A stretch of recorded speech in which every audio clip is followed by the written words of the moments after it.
had two separate plans. One is I wished that this was a respectful, calm, solemn observation with the families who lost loved ones, including Muslims and others. I wished that it was the case. Unfortunately, some groups are doing some demonstrations opposing Islam, opposing Muslims, opposing mosques, and bringing in known fascists from Europe to speak and otherwise.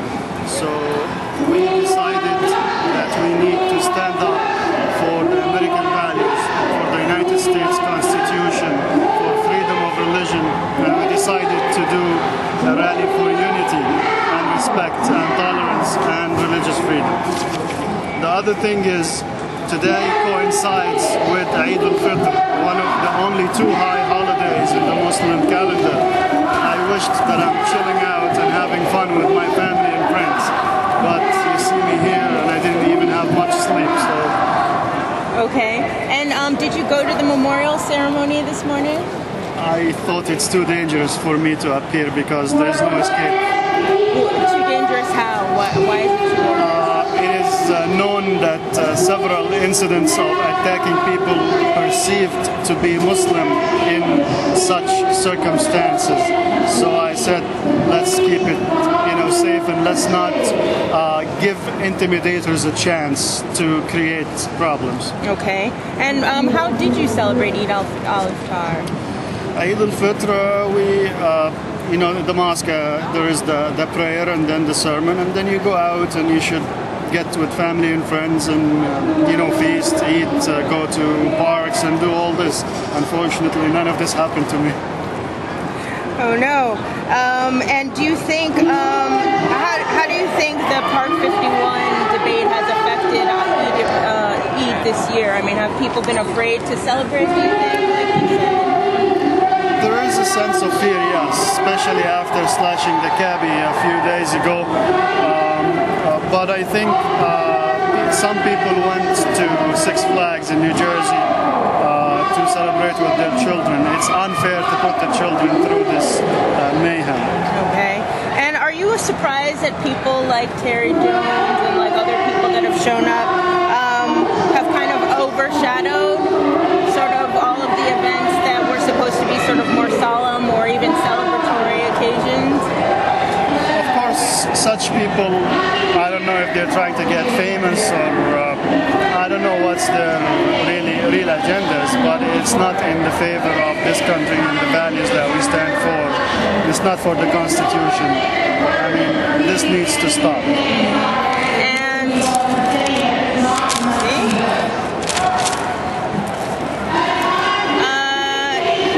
so you're saying that you're feeling there's a sense of fear among Muslims in New York City. Is it more pronounced, do you think, in Staten Island where you live, or is it about the same?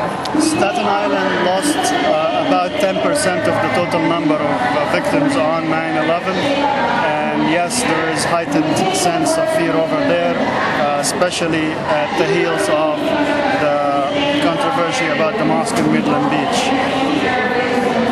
And the president, during his press conference last week, showed his support of Muslims and said that, if they want to build a church or a temple or any sort of thing, they should be allowed to.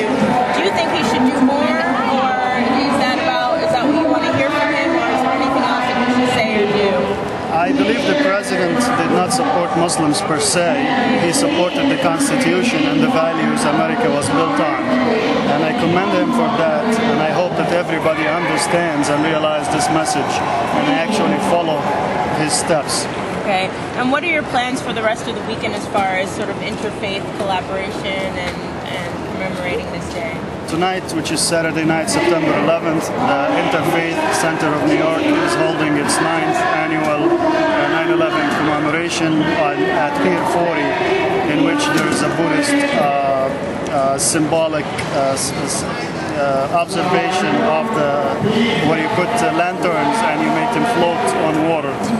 So this is something that happened after the Hiroshima and Nagasaki nuclear bombing, and the Interfaith Center have been doing it for September 11 for the past 9 years to tomorrow, Sunday, September 12th, there is an interfaith walk. It starts at St. Peter's Church at 3 p.m. We'll walk to Ground Zero and then we'll walk to Park 51. And then at 6:30 inside Park 51 there is a documentary screening about tolerance and respect that I intend to attend. Okay. So all my 3 days of the holiday is fully packed with interfaith activities. Okay.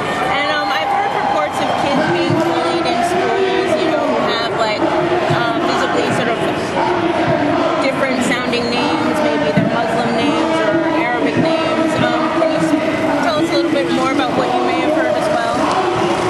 I fear for the children that I used to teach in Sunday school. I know of one case in Staten Island, a kid, his name is Osama. He was taunted beyond belief that he tried to commit suicide. It's unfortunate that children are subjected to this kind of torture, which is unfair. It's absolutely unfair. They had nothing to do with 9/11. They're born here. It's just unfair. And is there anything else you'd like to say or add? Again, it's putting me on the spot, so I'm going to say this is Hisham Maliki reporting from City Hall, New York. Thank you very much. You see the Dwayne Reed sign? We're saying right there.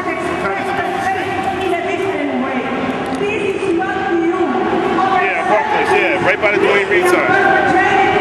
You see it? Oh, you said you don't?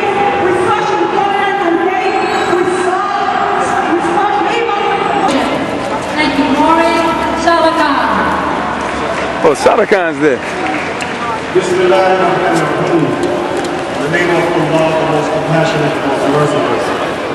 I want to begin by thanking the International Action Center with the support of a host of grassroots human rights and civil liberties organizations for spearheading this very important mobilization. And versus that, and I want to emphasize this, Islam and the Muslim community is not responsible for the attacks of 9/11.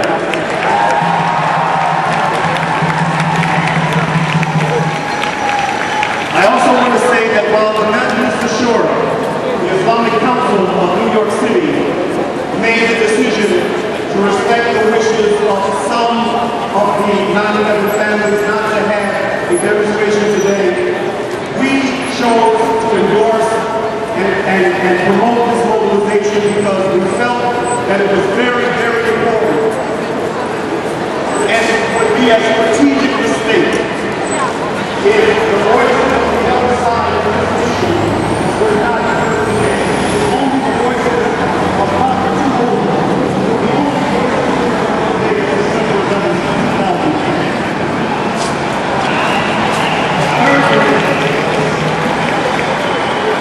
we have to understand, it's very important for us as concerned citizens to understand the idol-worshiping nature of Western imperialism. The most recent idol to be added to this pantheon of idols is Ground Zero. It's very important that we understand this and that we continue to respond accordingly. We must protect and defend the better of the two Americas. And that is what this mobilization today is all about. Point number 5, Dr. Afia Siddiqui on September 23rd is one of the examples of the collateral damage that has been done in the wake of September 11th. And subhanAllah, all of the murder and mayhem that has come in its wake. She is going to be sentenced just a few months over on September 23rd. You heard former Congresswoman Cynthia Kennedy mention this. We hope that those of you who are here even now will be present then. We need you to be present then at the courthouse on September 23rd. And for those of you who need more information on this case, we have a table on the side of this fence, just a little ways down, that has CDs on it, and that will have the petition that the International Action Center drafted. You can sign that petition as well, calling for obvious repatriation. My last my last point. There has been a lot of talk about those who celebrated from the Muslim community, from the Arab Muslim community on 9/11. There wasn't widespread celebration, but if there had been, I would have understood. Time magazine has an interesting front cover story about why the Israelis are not interested right now in peace. And in that story, there are photographs of them living the solidarity while we have Palestinians who are suffering under conditions like this. Families who are without their homes. Families who are without fundamental human rights. This other photo of Rachel Corey, a 23-year-old American woman who tried to commit a capital offense is another example of why there were some celebrations when America was hit on September 11th. We understand. We don't agree, but we understand.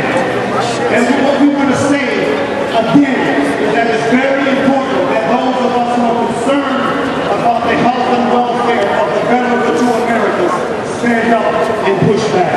Thank you.